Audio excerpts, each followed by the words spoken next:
the Library of Babel.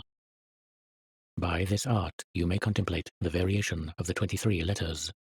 Anatomy of Melancholy, Part 2, Section 2, Member 4. The universe, which others call the library, is composed of an indefinite, perhaps infinite, number of hexagonal galleries. In the center of each gallery is a ventilation shaft bounded by a low railing.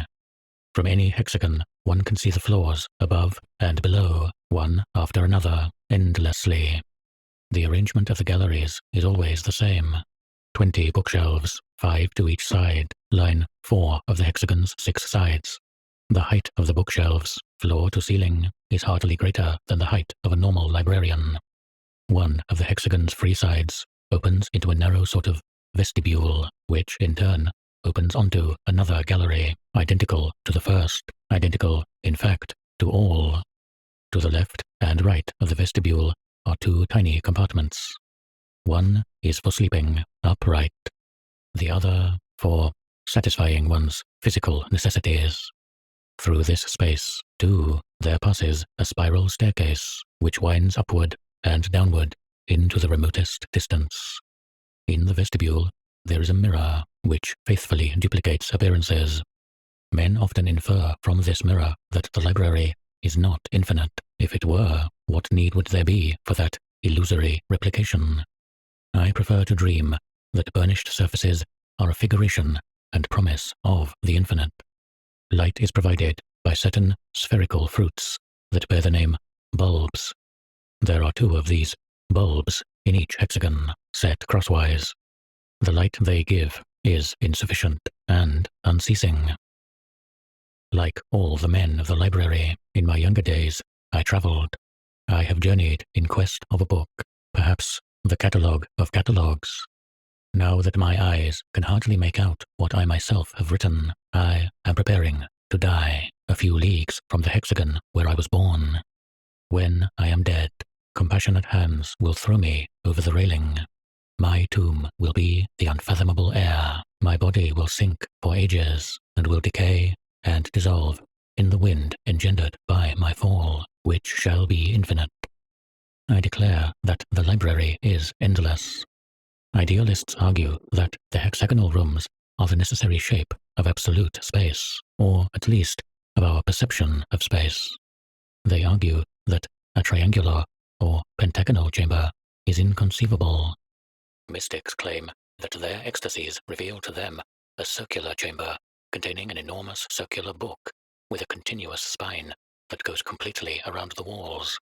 But their testimony is suspect, their words obscure.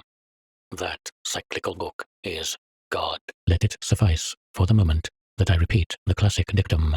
The library is a sphere whose exact center is any hexagon and whose circumference is unattainable. Each wall of each hexagon is furnished with 5 bookshelves.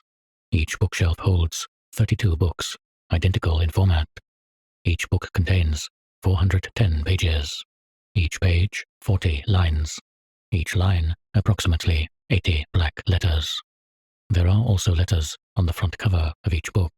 Those letters neither indicate nor prefigure what the pages inside will say. I am aware that lack of correspondence once struck me as mysterious. Before summarizing the solution of the mystery, whose discovery, in spite of its tragic consequences, is perhaps the most important event in all history, I wish to recall a few axioms. First, the library has existed ab aeternitate, that truth whose immediate corollary is the future eternity of the world no rational mind can doubt. Man, the imperfect librarian, may be the work of chance or of malevolent demiurges. The universe, with its elegant appointments, its bookshelves, its enigmatic books, its indefatigable staircases for the traveller, and its water closets for the seated librarian, can only be the handiwork of a god. In order to grasp the distance that separates the human and the divine, one has only to compare these crude trembling symbols which my fallible hand scrawls on the cover of a book with the organic letters inside, neat, delicate, deep, black, and inimitably symmetrical. Second, there are 25 orthographic symbols.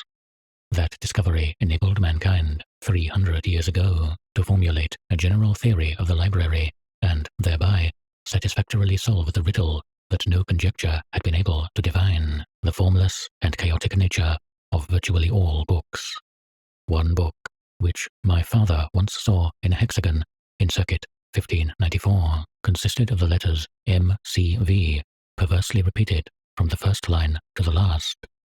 Another, much consulted in this zone, is a mere labyrinth of letters whose penultimate page contains the phrase, "O time thy pyramids."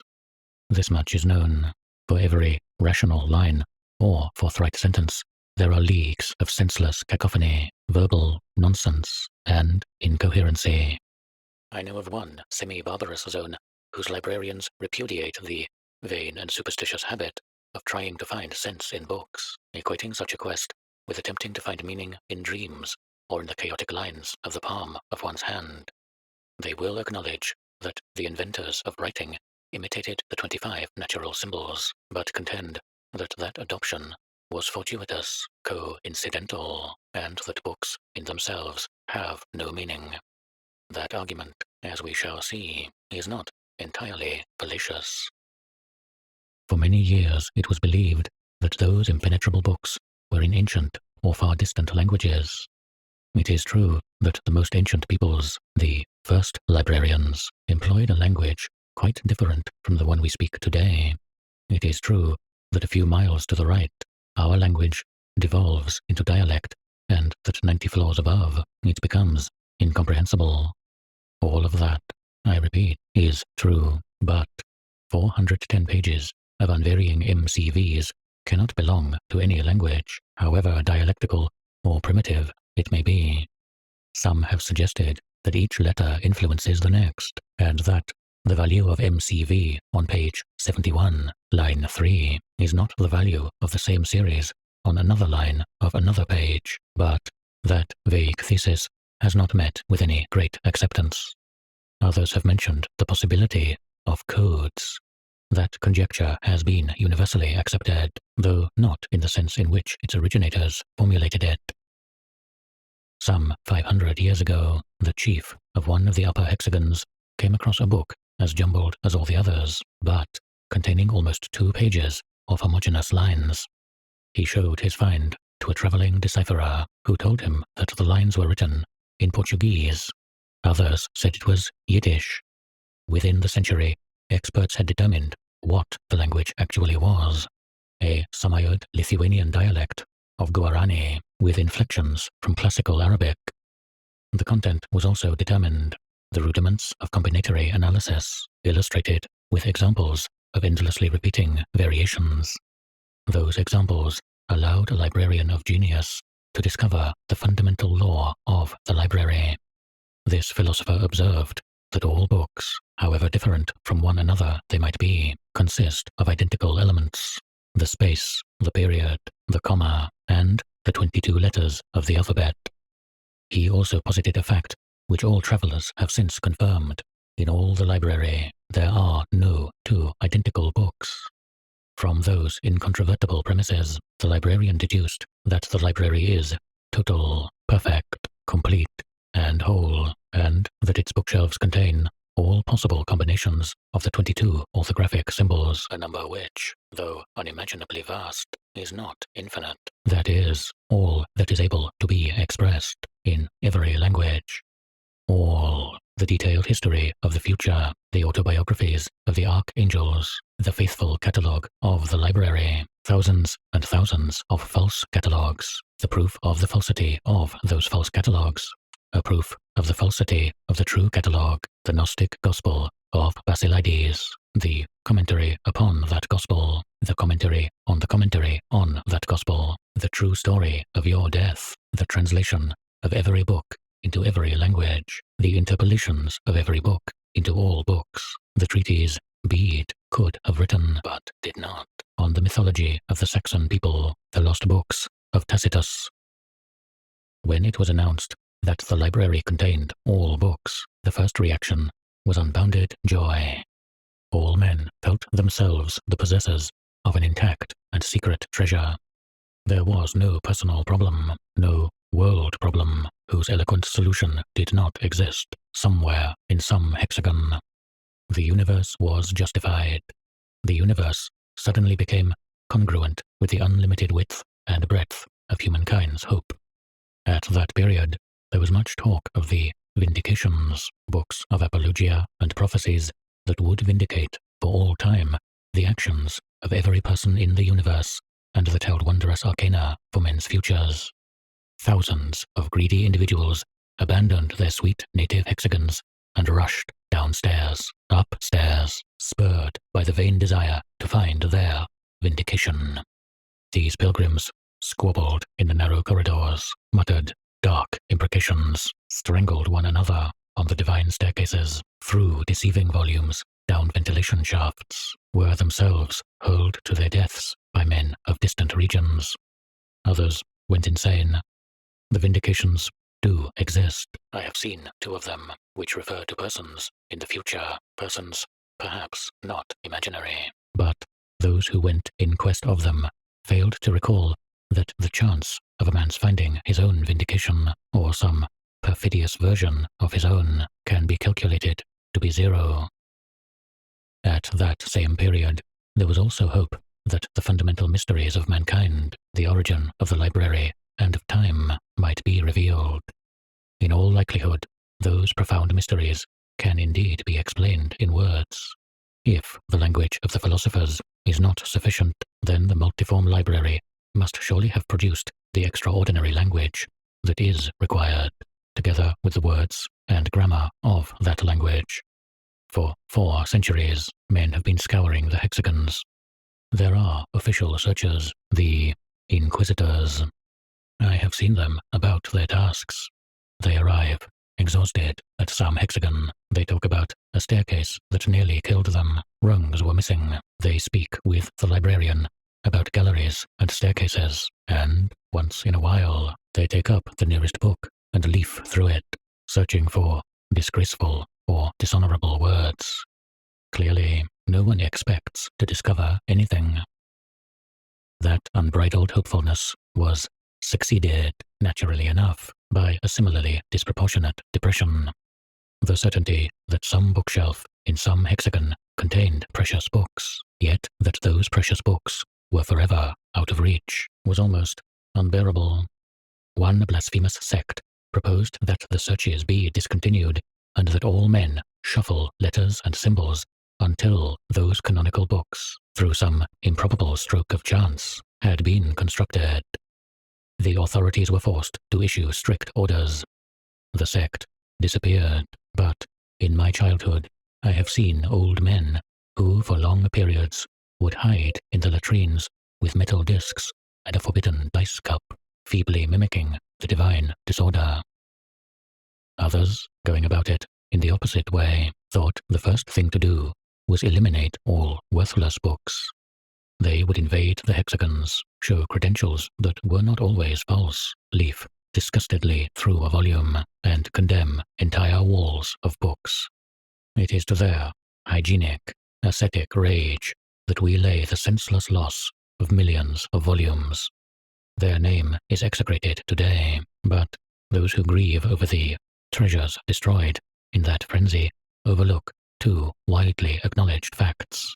1, that the library is so huge that any reduction by human hands must be infinitesimal, and 2, that each book is unique and irreplaceable, but since the library is total, there are always several 100,000 imperfect facsimiles, books that differ by no more than a single letter or a comma.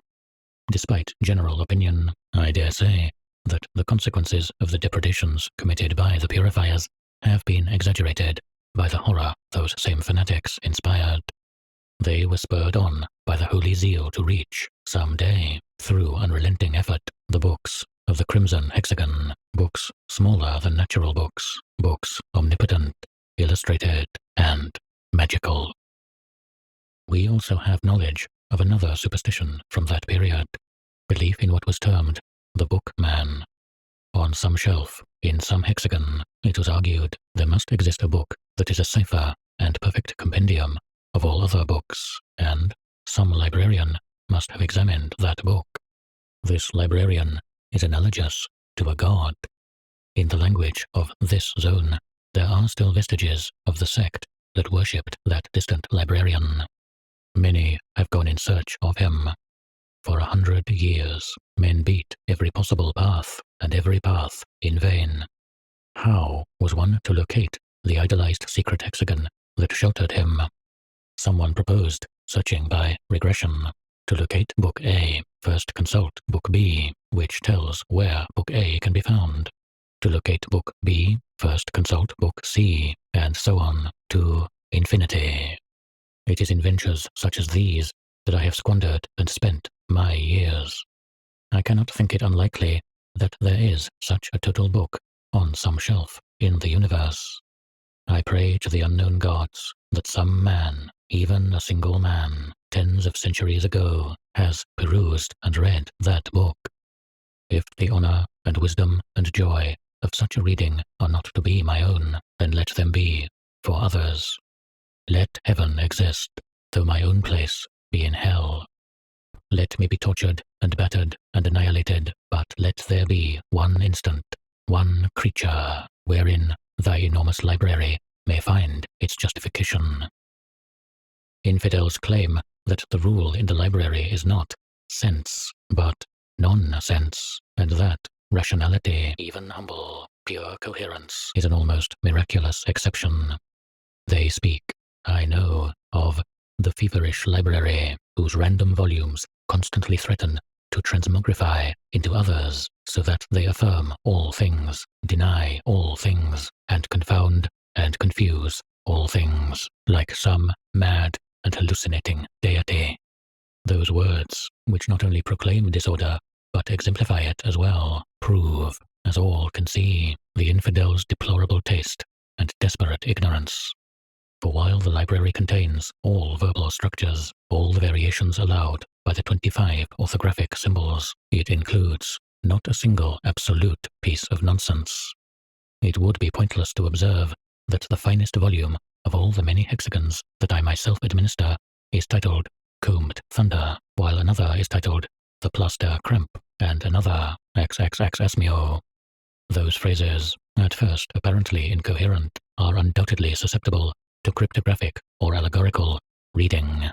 That reading, that justification of the word's order and existence, is itself verbal, and ex hypothesi already contained somewhere in the library.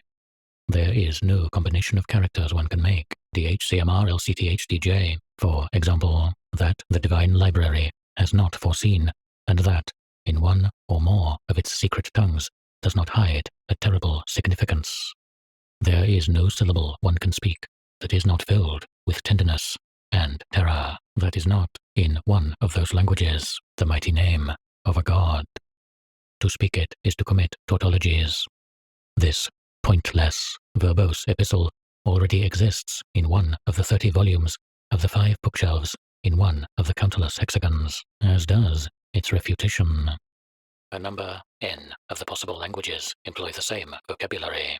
In some of them, the symbol library possesses the correct definition, everlasting, ubiquitous system of hexagonal galleries, while a library, the thing, is a loaf of bread, or a pyramid, or something else, and the 6 words that define it themselves have other definitions. You who read me, are you certain you understand my language? Methodical composition distracts me from the present condition of humanity. The certainty that everything has already been written annuls us, or renders us phantasmal. I know districts in which the young people prostrate themselves before books, and like savages kiss their pages, though they cannot read a letter. Epidemics, heretical discords, pilgrimages that inevitably degenerate into brigandage have decimated the population. I believe I mentioned the suicides, which are more and more frequent every year. I am perhaps misled by old age and fear, but I suspect that the human species, the only species, teeters at the verge of extinction, yet that the library, enlightened, solitary, infinite, perfectly unmoving, armed with precious volumes, pointless, incorruptible, and secret, will endure. I have just written the word infinite. I have not included that adjective out of mere rhetorical habit. I hereby state that it is not illogical to think that the world is infinite. Those who believe it to have limits hypothesize that in some remote place or places, the corridors and staircases and hexagons may inconceivably end, which is absurd. And yet, those who picture the world as unlimited forget that the number of possible books is not. I will be bold enough to suggest this solution to the ancient problem. The library is unlimited, but periodic. If an eternal traveler should journey in any direction, he would find, after untold centuries, that the same volumes are repeated in the same disorder, which, repeated, becomes order, the order. My solitude is cheered by that elegant hope. Mar del Plata. Editor's note. The original manuscript has neither numbers nor capital letters. Punctuation is limited to the comma and the period.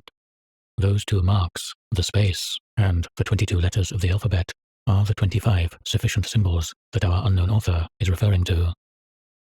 In earlier times, there was 1 man for every 3 hexagons. Suicide and diseases of the lung have played havoc with that proportion. An unmistakably melancholy memory.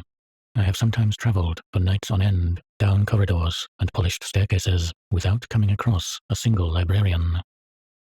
I repeat, in order for a book to exist, it is sufficient that it be possible. Only the impossible is excluded.